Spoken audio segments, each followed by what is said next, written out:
Welcome to Spaghetti on the Wall, where we throw ideas, see what sticks, and nurture those that do. I'm your host, Armando Leduc, an actor, entrepreneur, and coach, giving you insights that light up your world. We're here to explore the realms of business, marketing, and life, serving up a shot of inspiration with every episode. Ready to make ideas stick and grow them into something great? Let's dive in. Kyle Gray, ladies and gentlemen, how are you? I'm so good. I'm even better after that intro was amazing. Oh, thank you. That's so much fun. Oh my gosh. I appreciate that. I knew I was excited to be here before, and I've gotten to see a lot of your greatness before, but man, that was awesome. Kyle, talking about greatness, you're great. I had the privilege of being on his podcast, and Kyle took me through an amazing exercise where he just got my story with the questions that he asked. And then at the end of the podcast said, would you like me to retell your story to you? And I was like, sure.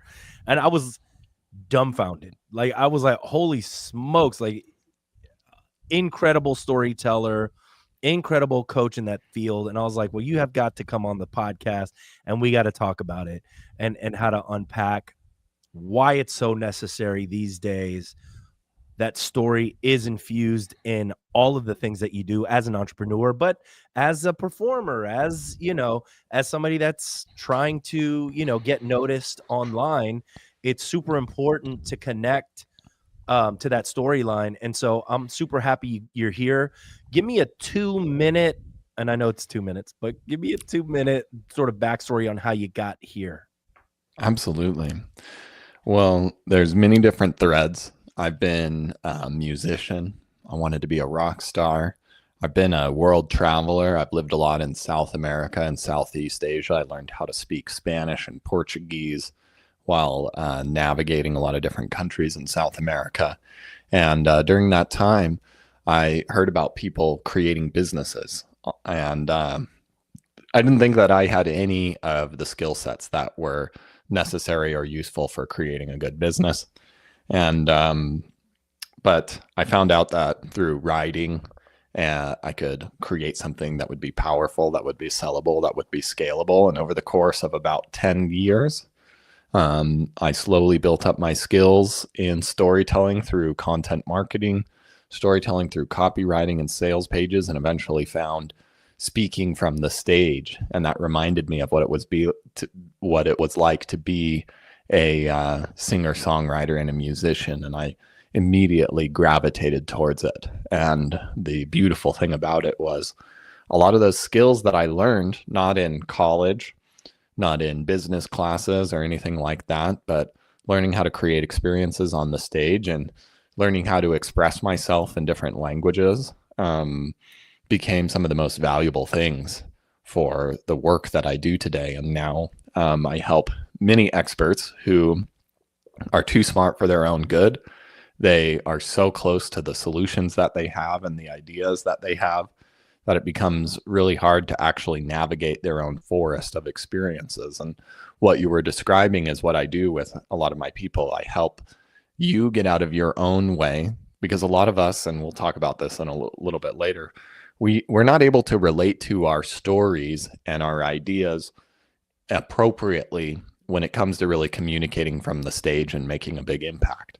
And what I like to do, instead of teaching a bunch of concepts and teaching you how to do things first, I show you what's possible by me knowing the story frameworks and drawing the ingredients out of you and then telling you your story or your teaching point in a way that you probably wouldn't come to on your own. And I help people create great talks that make them a lot of money and help them relate to themselves better. And we do it in a way that's faster, easier, and more fun than anybody else out there. That's amazing. Tell me, the people that you usually work with, obviously they're authorities, personal brands that are somewhat in the speaking circuit already. Maybe they have books, online courses. They're setting themselves obviously as the authority in the space. Is that correct? Absolutely. A lot of them, they're at the high 6 or 7 figure mark. They have a great product or service. They're no stranger to speaking, but sometimes they are new to it. And they have established themselves. And a lot of times people come to me because they're very, very busy. And I've noticed this pattern, especially right at this kind of threshold of price, that it takes so much energy to manage the success that we've created that we actually lose touch with the real magic that created it in the first place. And we don't have time to think about ourselves and what we would want to talk about and create a great talk, because there's so many fires that we need to put out in our business. And so people come to me first because it's painful to sit in front of a blank screen and think, what stories do I tell? I have 30,000 to tell, and to create something quickly. But the real magic happens as we start to perfect our talk, and as we see that expressing who we are, not just what we know, becomes a powerful avenue for converting and attracting the right customers to us. And through that process, it changes how we make choices as leaders, as visionaries.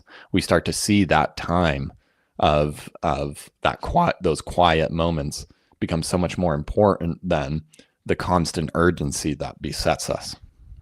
Yeah, valid point. How are you getting over, and we have this issue too, right, of the head trash that our clients and prospects have on who they are and why people want to listen to them? How are you sort of guiding them through that process? Yeah, well, I mean, we all have this. We've already said that, and there's somewhere like it's I'm batting 300, or I think that's the right term. But anyway, 100% of the people I work with, if you are an entrepreneur, if you're somebody listening to this podcast, or in the circles that Armando and I have seen each other in, somewhere along the lines, we've gotten our wires crossed in our heads. A lot of times this happens from a very young age at childhood, but it doesn't necessarily have to. And whatever the case may be, we learn the lesson that what I do is important, and I need to prove myself to the world. And this is useful early on. This is really useful in the early stages of business, because we work harder and we grind through the necessary steps to get our business off the ground. And right at about that 6-7 figure threshold, this coping strategy that we've used actually becomes a net negative. We can't outwork our problems anymore. And what happens is we grow a team, but we end up stepping on our team's toes all the time instead of really leading them. We try to solve all of the problems because we're good problem solvers. And it also impacts how we appear on stage. We think that what we do and what we know is the most important thing because our wires are a little bit crossed. And when we think about what should I teach, we think about how can I cram as much of my amazing knowledge into this, instead of like, what does my audience really need to hear? And so this ends up impacting us at many different levels of our business. And again, by in the first step of hearing your story for the first time, not highlighting all of the accolades, not reading your LinkedIn profile as if that was a story, and really showcasing who you are and being able to feel that for the first time changes how we relate to ourselves. And through that process, there's a secret personal development medicine that is under the hood here. It's not what I lead with. I'm going to make you more money. But really the value that I see, that I'm so proud of, that I create, is that it makes for a better leader. It helps us return to being the visionary that we need to be, that we're meant to be, to make the impact, to lead our teams. And we have more courage to lean into the uncertainty that is necessary in being a leader and growing a business to continue the growth. Preach. I mean, what people don't know, and I've been through this process, and just a short part of the process, is that when you work with Kyle and he starts to uncover this story, right? And just masterfully executes this thing, right? Because I was just like, wow, what a sniper, right? Like it's just what you are so unsuspecting of this process, so that when you get to the end, you're listening to the story that he's telling you, about your life and how impactful. And I was like, holy smokes, man. I got emotional listening to it, going, damn, that's, you know, what obstacles and tribulations that person had to overcome. And it was me. Right. And I was like, didn't even sound like me. Right. Didn't even sound like it was my story, but it was. And telling it in that form just reminded me, because we're content creators too, right? We use video as the medium, and storytelling is key when you're trying to create social media content and ads and legacy videos or whatever it is that you're trying to convey, right? You've got to hook the audience, you got to make them care, and a well-crafted story helps them get there faster, and it's sticky, and they can remember that. They can't remember facts, they can't remember tactics, they can't remember, like, they may pick up here and there, but a story they will remember every single time, right? I had told my story about when I got jumped at the 8-Figure Firm conference, not in the way you told it, which I wish I would have known you before then. But I do remember talking about that story, and then people at the end, um, even a day or 2 days after, coming up to me and saying how much it impacted them, right? And look, yes, we made money as a result, but that wasn't the point of it, right? Like, that's just what we call in New Orleans lagniappe bonus, right? It's just extra, Mm. Hmm. So it was such an amazing experience. And as you guys are thinking about creating content and using AI can't create your story for you, right? Like, your stories are your stories because of the experiences that you went through, right? So maybe you can talk a little bit about, AI and storytelling and how you see that sort of developing. Absolutely. And so I'll out myself. When I am creating stories with my clients, I use AI. But I also understand where AI is useful and where it can't be. And one of the most important things that we need to know is that our stories and our human experiences are our last line of defense, and probably the last thing that we are going to have left to us as AI continues to expand. And in a lot of ways, that's good news. And you mentioned something. There's this big misconception of what a good story is. And a lot of us think that it has to be a story about jumping into a burning building and saving a baby and then swimming across the Nile and punching an alligator in the mouth. And we hope that people are like, wow, that's an incredible story. I've never done anything like that. But those aren't really the stories that are the most valuable. And we want to have a story that somebody can come up to you and say, wow, the same thing happened to me, just like you mentioned there. And the magic about that is usually these are stories that when we're thinking in our high achieving, high output modes, we discount them, we relate to them inappropriately because we think that it needs to be this shiny anthem of a thing. But this means for a lot of people, a lot of high achieving experts, that we're sitting on a treasure trove of great stories that they don't even occur to us when we want to think of them as something that would be useful to tell from the stage. Yeah, for sure. I think, and just in social media, and when people are creating content too, like, they're totally forgetting about the story. Maybe it's because they don't value it, or maybe because they sort of take those things for granted. I think that happens a lot too, that they lived it, so who cares?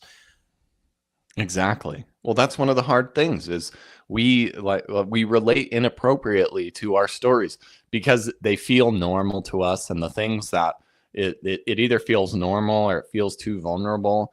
And the thing is, we just don't know how to tell stories. We don't know how to channel these in a way that's useful for our audience. And so we can't even, they don't occur to us in our own minds. And this is again kind of where that magic comes in, because when you know how to tell a story, like you getting jumped, or even like you're a sales call that goes wrong, something that probably when we first think about it is like, oh, that's not something I'd want to talk about on stage. Me going a sales call going south on me. I want to look good in front of these people. But Right. when we understand, okay, this story has a purpose of serving our clients, we're no longer thinking about ourselves and our insecurities and our goals and things, but we're doing it in service to somebody. And this moment that was once a burden on you, that was once a source of shame or challenge, can now be a gift, not just to you, but to your audience. And it creates rocket fuel. It changes how you show up even before you get on the stage. How do you get somebody to get into that flow of sort of becoming more vulnerable and sharing that information freely? Yeah. I'll give an example of this. This is a little bit more of an extreme example, but it really goes in depth at the mechanics of what's happening here.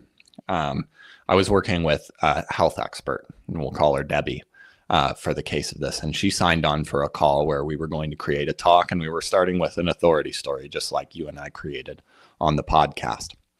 And she came onto the call, and she was first a little bit anxious. She said, "Kyle, I'm stressed right now." And I said, "Debbie, what's going on?" And she's like, "Well, I've been working with women with hormone problems, and I've been getting solutions for them." And I said, "That doesn't sound like a problem to me." She's like, "Well, I want to work with children with ADHD and their parents. But I don't know if I can focus on both of these different audiences.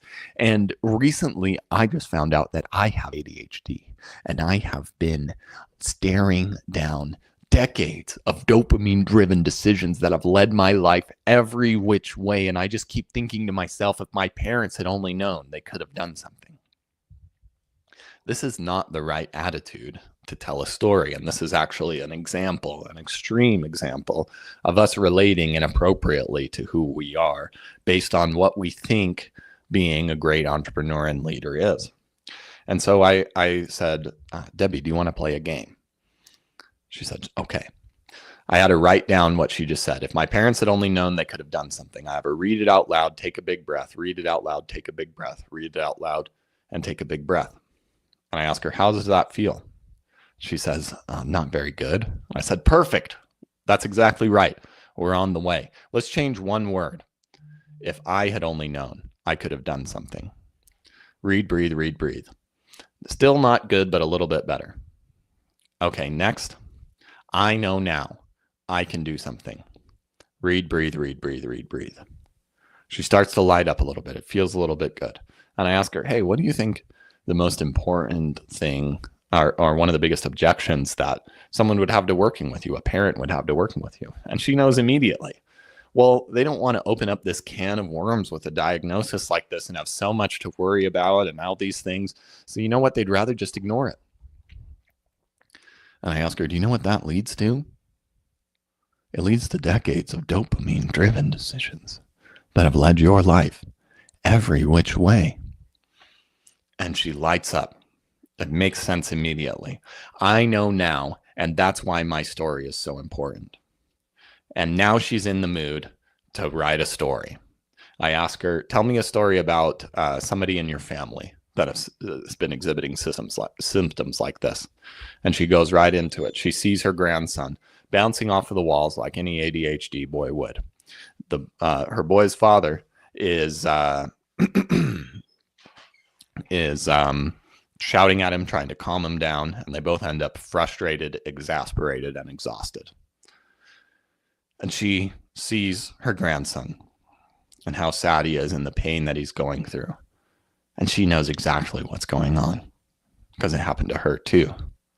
And she starts looking through her own life and the decades of dopamine-driven decisions that have led her life every which way. And she thinks to herself, if my parents had only known, they could have done something. And that same phrase, this disempowered phrase became the gem that targeted one of the biggest objections and gave her one of the biggest senses of purpose. And we didn't change any words, but we have to go through this almost like Aikido process of changing how we relate to them to get us into the right mood, to translate it from shame to purpose and power. And while not all of the time it's as extreme of an example, this is really what I see happening.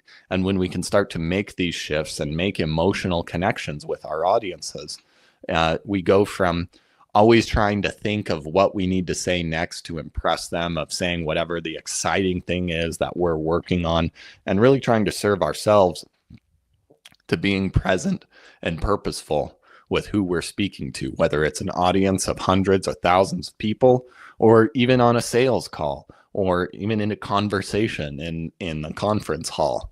We can start to be more present and listen to what our audience needs rather than trying to achieve something for ourselves.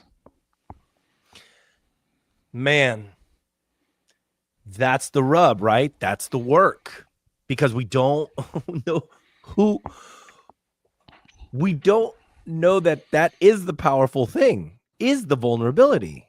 It isn't the bravado and the ego and the pride, and that authority. That isn't the power there, right? It is the courage to be vulnerable that is actual power. And that's such a mindset shift. I mean, even me, right? Like, it's like, oh, wow, I constantly have to feel like I have everything figured out, right? In order for people to assume and want to, work with me, and, I am successful, and blah, blah, blah, blah, blah, all of those feelings. And as you're talking, I'm just like, yeah, wow. What a paradigm shift that you have to go through to go, you know what? If I am more vulnerable, and if I am just authentic in what's really happening, that's a lot more powerful, right? It's a lot more connecting. That'll resonate better. But how do you get to that point? Yeah. Again, a lot of the times it's difficult to do on our own, and you need somebody to reflect and move through this. What I do well is I know the frameworks and the systems that make up a good story. And what you do is you know who your audience is, and the solutions and the hard-earned expertise that you've created. It reminds me of a client of mine, David A. Perez, who calls himself Mr. Economy. He helps people with six-figure plus tax burdens take those taxes sometimes down to zero, and then translate that into wealth generating assets. And when he came to me, he was running a webinar to cold traffic. He would do it every single week. He had good ads, good copywriting, all the right things, and was converting at 5 to 7%. And he thought that was pretty good. When he came to me, this 120-minute webinar, he was spending so much time. He was like, look at all these things we can do. He had this whiteboard that he would be writing on, for so long. And he felt like he was on fire. The Augusta rule, this and that. You can do all these things. Look at how you channel this into a trust. And all of a sudden, pow, money. And we started out with a story. Instead of him kind of reading his resume of all of the things we did, we talked about a time where he actually, in the process of growing a big tax preparation business, was so busy focused on his business, like many of us are, that he ended up with a huge tax bill. And he goes to somebody that he trusts, and they tell him, well, you should pay your taxes. That's right. You owe $100,000. And if you don't want to pay them, then you should get out of the country because you're not a patriot anymore. And he's like, oh, there has to be a better way. And a simple story like that. And then we also addressed his teaching. Instead of trying to teach everything how to do all of the things that you do, we instead focus on the biggest limiting beliefs and objections that the audience has. Maybe your tax preparer isn't really aware of this. A lot of them, maybe they're a blind patriot, like the guy that I saw. And it's not, we love our country, but part of loving our country is working on reducing your tax burden. There's a lot of things that your tax preparer probably just doesn't think about. They're probably thinking about, how do I lower my tax bill this year? They don't have a comprehensive strategy year over year to translate what would be a tax burden into real wealth, which is going to leave you earning more, but feeling like you're making less because your tax bill goes up and up and up. And with those shifts in how we taught, we brought his webinar from 120 minutes down to 45 minutes. And he ended up increasing his conversion rates from 5 to 7% to 20 to 24%. Wow. That led to like an additional 6 and 7 figures in income over the course of a year for his business, because he was doing this every single week. He got so good at the process and the system that he doesn't even give the webinar anymore. He handed it off to his team member because they understand the frameworks, and now it's a system. And he was able to focus more on his B2B offer, helping other tax preparers use these same tax strategies to improve their businesses. And so he was able to free himself up more, get out of a lower value activity into the higher value being a visionary. There you go. So talk to me about the way, sort of the journey in how people work with you. Is it a group setting? Is it a one-to-one setting? What does that look like? Right now, I have both of those ways. I have a mastermind where I take people through these same frameworks and processes. One of them is an authority story, the thing that we've talked about. And then I also teach people success projection stories. How do we talk about how we work with our clients in a way that adds value, in a way that has people picturing working with you, and feels like teaching? It doesn't feel like you're selling anything to both you and the audience. And I've told several of these stories already. And so you can apply them in many different places in many different ways. And so in my mastermind and in my one-on-ones, we start with a VIP day. In my mastermind, we take a group through building a speech in a single day. And with my one-on-one clients, I just do it one-on-one, and we go really deep in writing out an entire script line by line. And there are many different frameworks that make this up. Like I see it like a martial art. And if you just have one good story, that's like having a good Chuck Norris roundhouse kick. And while that's going to be good and it might win you a couple of martial arts matches, having only one kick is not going to make you a champion. You need to know a system of things. And so some of them are stories and some of them are specific statements that each have a purpose. And we build all of these out over the course of a day. And for my private clients that work with me for up to 6 months or a year, or sometimes multiple years, we create many of these speeches. And every time they go on stage and give a talk, I review it and give them line by lines at 3 minutes and 57 seconds. You went a little long on this story. We need to cut this out. But at 10 minutes, you said something I never heard you say before, and we should put this in more, or we should make a video, or we should do this. And so there's this constant creative support. And what I think I do well is I provide just enough friction and just enough challenge and just enough information to help you navigate your hard-earned knowledge and experience that you've already developed. I don't have any of the answers. I just have questions and challenges and curiosity that help bring out the gems that already exist in you. It's amazing. How do they find you if they want to work with you? You can go to my website, thestoryengine.co, or my Instagram at Hey Kyle Gray, or LinkedIn. I believe it's Kyle the Gray on LinkedIn. I'd love to chat with anybody to let me know that you heard me on the podcast, and I'll put together something special for you, because any friend of Armando is a friend of mine, and I'd love to hear from you. And we can talk about, exactly how we can apply some of the frameworks that I've talked about today and many more to get you way better results on stages, on podcasts, on webinars, in your sales calls, and just in your everyday conversations, and transform your business and get you back into being the visionary that you're meant to be. Guys, Kyle's the real deal. You just check out the podcast that he does, and you'll see it like real time, how he brings somebody through it, and just the transformation that people have as a result has just been remarkable. So I really do appreciate you being here and sharing the information with us. And we're obviously going to be working together. So I really do appreciate your expertise and your brilliance in my life. Armando, I appreciate the labor of love that is this show, the hard work that you do, and you help people, who are very intelligent and very talented get themselves out there, and you bring yourself to it. I've loved seeing you bring your love for New Orleans and Bourbon Street and music and performance and having fun. And even in that intro, that was so cool with the ripping guitar and all of these videos. You are such a shining example of how being who you are is your most valuable asset. And I'm so honored that you shared this platform with me today. Much appreciated. Thank you. Thank you. You guys check out Kyle on Instagram, LinkedIn, reach out to him. Really do appreciate you being here. And this episode always brought to you by LeDuc Entertainment for all of your production needs, podcasts, organic social. We got you. Keep listening, keep watching, and we will see y'all next time.